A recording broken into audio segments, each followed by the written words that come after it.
In this video, you're gonna see a wholesaling real estate deal from start to finish. Not only are you gonna hear the live conversations that we have with the seller, but you're also going to see the seller go through a very sad story. And by the end, you're gonna see how we ended up impacting his life. So I need you to get your tissues ready. But before we do that, I need to give you some background. In back of me is a conference room where I recently hosted a meetup with new investors, teaching them how to do the wholesaling real estate business. One of the main things that I was teaching that day was just caring about people's problems, and that's how you ultimately end up getting deals. Every single business solves some sort of problem. So I'm like, hey guys, if you just go out and care about people's problems and solve them, you're gonna make money. So towards the end of the meeting, I'm like, hey, would it be cool if I called a random seller from our system? Everybody's like, yeah, call the seller. So I picked out a random seller from the system that I did not prepare for. I did not read the notes or anything, and I just called them. Listen to hear how this call went. Yeah, this is Mike Gomes. How are you? I'm terrible, chap. Oh my gosh, everything okay? No, I got burned up recently. Burnt up? Yeah, my house burned up. Oh my gosh. I'm so sorry to hear that. I'm so sorry to hear about the burning that happened. Yeah, well, this is my personal house. And, it's, I think they condemn it for the time being until when I get a confirmation from the insurance company, then I could know if I'm going to sell it as it is or what, They condemn it, I don't want to do anything with it. That's so unfortunate. How bad was the fire? Well, the fire was good because it burnt my wife and my wife died. Oh my gosh. Yeah, this week we cremate her this week. Once they were having the funeral service. So this just happened? Yeah, it happened on Friday, the 19th, May 19th. She died on the 23rd. Wow. I am so sorry to hear that. You could get in touch. I got out of property too, so I want to discuss, but right now, a while I can't do nothing. Wow, God bless you, brother. I can imagine everything that you're going through. Like, just out of all the things that's happened in my life too, what you're going through is even more than anything that I've been through, but I can only imagine.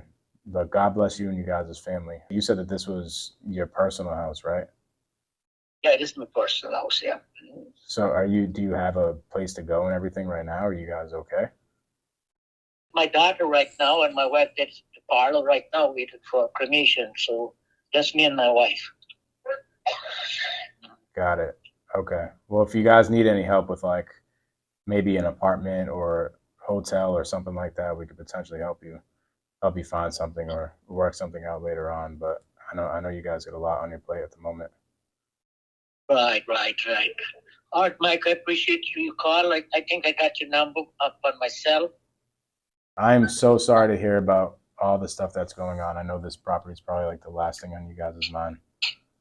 Yeah, right now we just, we're processing every day, one day at a time. And, the hardest day is coming up. And so we just, kind of he just kind of want to take care of whatever has to do with the funeral and my mom. And then he'll worry about the other stuff a little later once, his mind is settled a little better. I 100% agree. Good luck with everything. God bless you guys. Let's not even get into the house or what's going on. I'm here for you guys. Whatever you guys need, feel free to give me a shout. Okay. All right. Thank you, Mike. All righty. All right, Nadia and Okay. Lau, God bless you guys. You guys are awesome. We'll talk probably next week at some point. Okay. All right. Thank you. Bye-bye. All right. As I listened back to that call, all I can remember thinking in that moment was, I can't imagine what this guy is going through. Not to mention later on, he told us that the son was actually trying to save the wife and he failed to do so.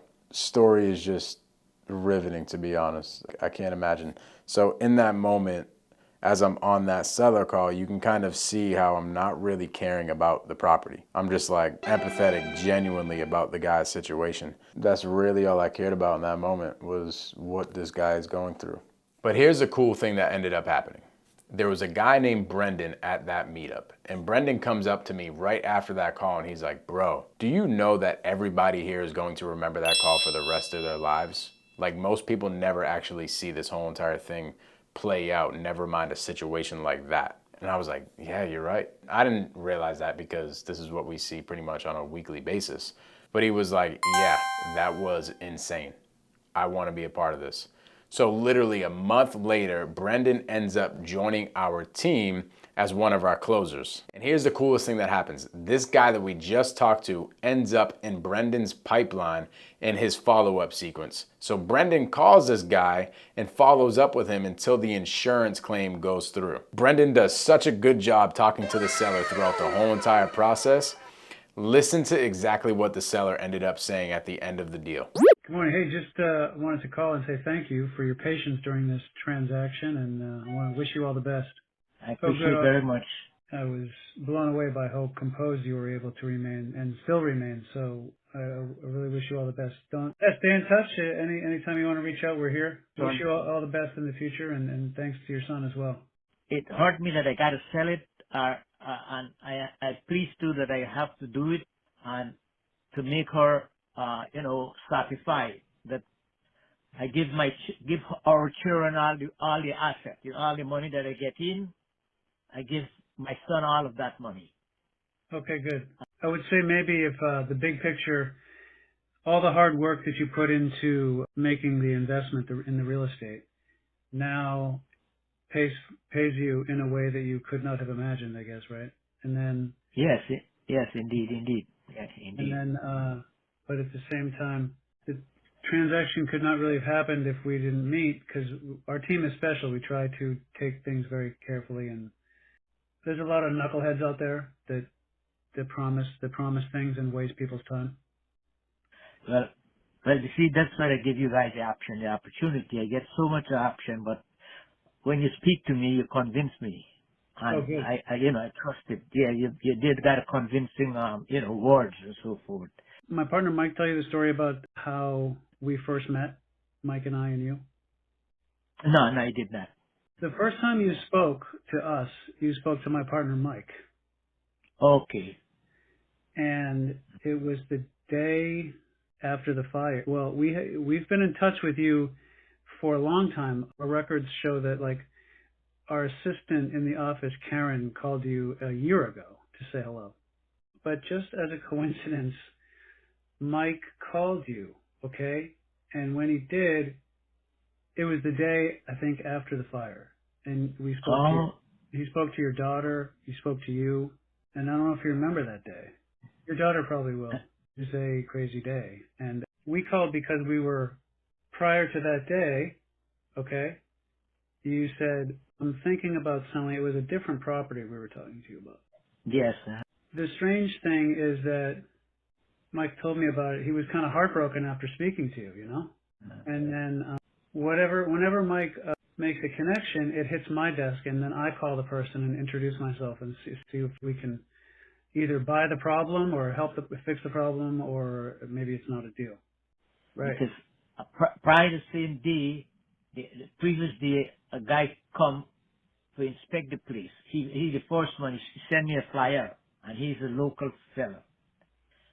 But when he come to visit this place, he was so tired, but he's not realizing is a property which burned, and you cannot expect that you're going to get something up to 100%.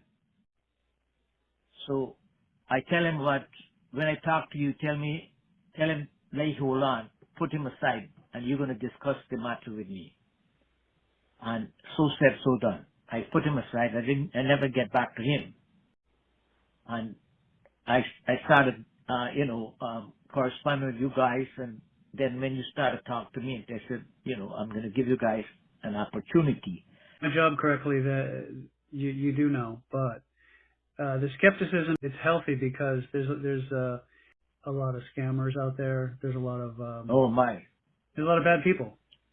Mike and I have been having these philosophical conversations about sales. Yeah. And people know about, like, they want to talk about persuasion, right? What is persuasion? Exactly. And they want to talk about, is persuasion always the truth? Because maybe not. And so the problem is Mike and I want to always deal in the truth. And so maybe we don't need persuasion unless the persuasion is nothing but the truth. We've been trying to use that as the kind of guide. You have last a long time with honesty and truthful persuasion. I'm so glad that we were able to close that one. And I very appreciate that very much, and I also very glad too that it was very relieving. And, you could tell how the pressure from the brain release. Wow, you know? that's great. So we Yes, lift the pressure, the weight. exactly. I'll tell Mike the compliments and appreciate that.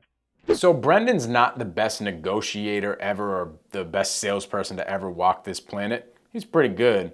But I will tell you the reason why he got this deal is because he truly cared about somebody. And I almost forgot the coolest part about this whole entire thing. This was Brendan's first deal ever.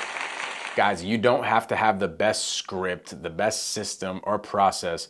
You just have to go out there and truly care about people. I'll catch y'all in the next video.